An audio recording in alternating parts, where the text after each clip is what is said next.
So today guys, I'm sharing with you my stripe and tape geometric nail art tutorial. I haven't done a stripe and tape design for ages, so I thought I'd share it with you. So first off, for my base, I use the Cienna Rose Big Spender nail polish. I apply 2 thin coats of this polish, as this is the base coat for my design. I do 2 thin layers because I need the polish to dry quite quick. To help with the drying, I use the Seche Vite quick dry top coat, just because when you add the stripe and tape, you don't want it pulling up your base polish.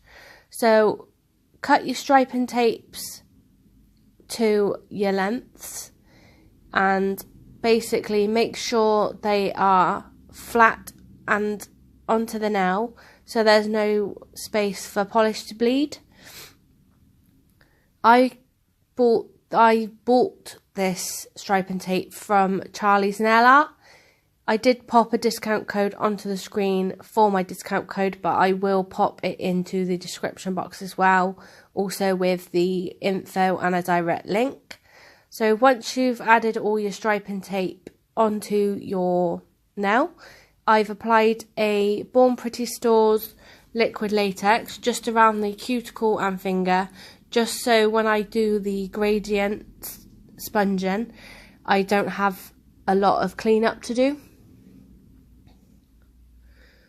So for my gradient, I use the Model Zone shade.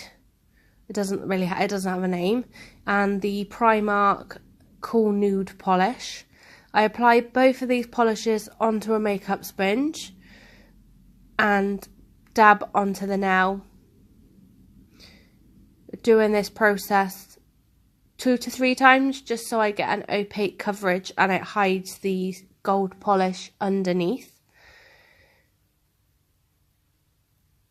And then with some tweezers, I start removing the stripe and tape off of the nail, like so. It's actually quite good to watch this. And then I finish the design with a matte top coat from Barry M. Don't forget guys, hit that like button and don't forget to subscribe. Thanks.